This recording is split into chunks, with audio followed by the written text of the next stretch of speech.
بسم الله الرحمن الرحيم. يا أيها المدثر قم فأنذر وربك فكبر وثيابك فطهر والرجز فاهجر ولا تمنن تستكثر ولربك فاصبر فإذا نقر في الناقور فذلك يومئذ يوم عسير على الكافرين غير يسير ذرني ومن خلقت وحيدا وجعلت له مالا ممدودا وبنين شهودا ومهدت له تمهيدا ثم يطمع أن أزيد كلا إنه كان لآياتنا عنيدا سأرهقه صعودا إنه فكر وقدر فقتل كيف قدر ثم قتل كيف قدر ثم نظر ثم عبس وبسر ثم أدبر واستكبر فقال إن هذا إلا سحر يؤثر إن هذا إلا قول البشر سأصليه سقر وما أدراك ما سقر لا تبقي ولا تذر لواحة للبشر عليها 19 وما جعلنا أصحاب النار إلا ملائكة وما جعلنا عدتهم إلا فتنة للذين كفروا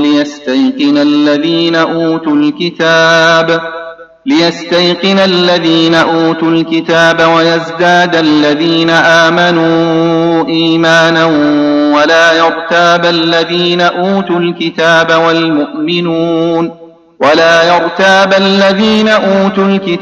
والمؤمنون وليقول الذين في قلوبهم مرض والكافرون ماذا أراد الله بهذا مثلا كذلك يضل الله من يشاء ويهدي من يشاء وما يعلم جنود ربك إلا هو وما هي إلا ذكرى للبشر كلا والقمر والليل إذ أدبر والصبح إذا أسفر إنها لإحدى الكبر نذيرا للبشر لمن شاء منكم أن يتقدم أو يتأخر كل نفس بما كسبت رهينة إلا أصحاب اليمين في جنات يتساءلون عن المجرمين ما سلككم في سقر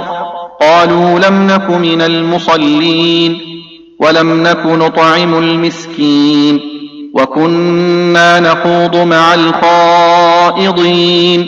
وكنا نكذب بيوم الدين حتى أتانا اليقين فما تنفعهم شفاعة الشافعين فما لهم عن التذكرة معرضين كأنهم حمر مستنفرة فرت من قسورة بل يريد كل امرئ منهم أن يؤتى صحفا منشرة كلا بل لا يخافون الآخرة كلا إنه تذكرة فمن شاء ذكره وما يذكرون إلا أن يشاء الله هو أهل التقوى وأهل المغفرة